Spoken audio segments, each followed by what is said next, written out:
ಕೇಂದ್ರದವರಿಗೆ bucket ಹಿಡಿಯೋಕೆ ಅಂದ್ಬಿಟ್ಟು ಬೇರೆ ರಾಜ್ಯದವರ ಹೆಸರನ್ನ ಮಾತ್ರ ಹಿಡಿಬೇಡಿ, ನಮ್ಮ ಕರ್ನಾಟಕದವರ ಹೆಸರಿಡಿ. ನಮಸ್ಕಾರ ಕನ್ನಡಿಗರೇ. ನಮ್ಮ ಮಾನ್ಯ DCM DK ಶಿವಕುಮಾರ್ ಅವರು ಇನ್ನೊಂದು ಪ್ರಾಜೆಕ್ಟ್ ಕೈಗೆತ್ತಿಕೊಂಡಿದ್ದಾರೆ. ಏನು ಅಂದರೆ, ದೇಶದ ಎರಡನೇ ಅತಿ ದೊಡ್ಡ ಇಂಟರ್ನ್ಯಾಷನಲ್ ಸ್ಟೇಡಿಯಂ, ಕ್ರಿಕೆಟ್ ಸ್ಟೇಡಿಯಂನ ಮಾಡೋಕ್ಕೆ ಹೊರಟಿದ್ದಾರೆ. ಅದರ ವೆಚ್ಚ ಒಂದು ಅಂದಾಜಾಗಿ ಇವರು ಹೇಳಿರೋದು 943 ಕೋಟಿಯಷ್ಟು. ಅದರಲ್ಲಿ 80,000 ಜನಗಳು ಕೂರುವಷ್ಟು ಆಸನಗಳಿದೆ. ಹಾಗೆ 75 ಎಕರೆಗಳಲ್ಲಿ ಇದನ್ನು ನಿರ್ಮಿಸ್ತಾ ಇದ್ದಾರೆ. ಹಾಗೆ ಈ ಸ್ಟೇಡಿಯಂನ ನಿರ್ಮಾಣ ಮಾಡ್ತಾ ಇರೋರು KHB, ಕರ್ನಾಟಕ ಹೌಸಿಂಗ್ ಬೋರ್ಡ್, ಇವರಿಗೆ ಪರ್ಮಿಷನ್ ಸಿಕ್ಕಿದೆ. ನೋಡೋಣ, ಒಳ್ಳೆ ಗುಣಮಟ್ಟದಲ್ಲಿ ಕಟ್ತಾರೆ ಅಂತ ಅನ್ಕೊಂತೀನಿ.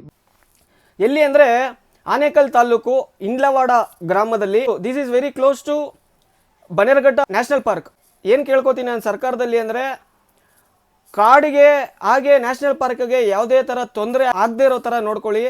ಯಾಕೆ ಅಂದರೆ, ಇವಾಗ ನ್ಯಾಷನಲ್ ಪಾರ್ಕು ಓಕೆ, ನಿಮ್ಮ ಕಂಟ್ರೋಲಲ್ಲಿದೆ, ಓಕೆ. ಆದರೆ ಕಾಡಲ್ಲಿ ಪ್ರಾಣಿಗಳಿದ್ದಾವೆ. ನೀವು ಚಿರತೆಗಳಾಗಲಿ, ಆನೆಗಳಾಗಲಿ, ಪಕ್ಷಿಗಳಾಗಲಿ ಯಾವುದಕ್ಕೂ ತೊಂದರೆ ಆಗದಿರೋ ಥರ, ಹಾಗೆ ಅಲ್ಲಿನ ಒಂದು ಫಾರೆಸ್ಟ್ ಏರಿಯಾ ಏನಿದೆ, ಅಲ್ಲಿನ ಒಂದು ಮರಗಳು ಕೂಡ ಹಾಳಾಗೋದೇ ಇರೋ ರೀತಿ ನೋಡ್ಕೊಳ್ಳಿ.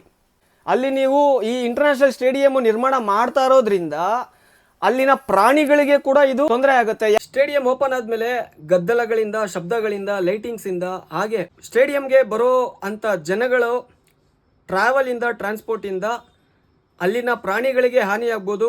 ಪ್ರಾಣಿಗಳಿಂದ ಅಲ್ಲಿನ ಲೋಕಲ್ಸ್ ಮೇಲೆ ಆಗಲಿ, ಇಲ್ಲಾಂದರೆ ಸ್ಟೇಡಿಯಂಗೆ ಬರೋ ಅಂಥ ಜನರ ಮೇಲೆ ಹಾನಿ ಆಗ್ಬೋದು. ಇದನ್ನು ಗಮನ ಇಟ್ಕೊಳ್ಳಿ. ಕೇಂದ್ರದವರಿಗೆ ಬಕೆಟ್ ಹಿಡಿಯೋಕೆ ಅಂದ್ಬಿಟ್ಟು ಬೇರೆ ರಾಜ್ಯದವರ ಹೆಸರನ್ನ ಮಾತ್ರ ಹಿಡಿಬೇಡಿ, ನಮ್ಮ ಕರ್ನಾಟಕದವರ ಹೆಸರಿಡಿ. ಅದು ನೀವು ಕ್ರಿಕೆಟ್ ಡಿಪಾರ್ಟ್ಮೆಂಟಲ್ಲಿ ತೊಗೊತೀರೋ, ಇಲ್ಲಾಂದರೆ ನಮ್ಮ ಇತಿಹಾಸದಲ್ಲಿ ಅಮೋಘ ವರ್ಷ, ಇಲ್ಲಾಂದರೆ ಮಯೂರ ವರ್ಮ, ಇಮ್ಮಡಿ ಪುಲಕೇಶಿ, ಶ್ರೀಕೃಷ್ಣದೇವರಾಯ, ಈ ಥರ ಹೆಸರುಗಳನ್ನ ತೊಗೊತೀರೋ, ಇಲ್ಲ ನಮ್ಮ ನಾಲ್ವಡಿ ಕೃಷ್ಣರಾಜೇಂದ್ರ ಒಡೆಯರು, ಈ ಥರ ಹೆಸರುಗಳನ್ನ ತೊಗೊಳ್ಳಿ. ಇಲ್ಲ ನೀವು ಚಲನಚಿತ್ರದಿಂದ ತೊಗೊತೀರ ಅಂದರೆ ರಾಜ್ಕುಮಾರ್ ಅವ್ರ ಹೆಸರಿಡಿ, ಇಲ್ಲ ವಿಷ್ಣುವರ್ಧನ್ ಅವ್ರ ಹೆಸರಿಡಿ. ದೊಡ್ಡ ದೊಡ್ಡ ನಟರು ಅಂಬರೀಷು, ಶಂಕರ್ ನಾಗು, ಈ ಥರದವ್ರ ಹೆಸರನ್ನ ಇಡಿ. ಯಾರೋ ಪರದೇಶಿಗಳ ಹೆಸರನ್ನ ದಯವಿಟ್ಟು ಇಡಬೇಡಿ. ಇಟ್ಟು ಕನ್ನಡಿಗರಿಗೆ ದ್ರೋಹ ಮಾತ್ರ ಮಾಡಬೇಡಿ ಅಂತೇಳಿ ನಾನು ಈ ವಿಡಿಯೋ ಮುಗಿಸ್ತಾ ಇದ್ದೀನಿ. ಧನ್ಯವಾದಗಳು. ಜೈ ಕರ್ನಾಟಕ.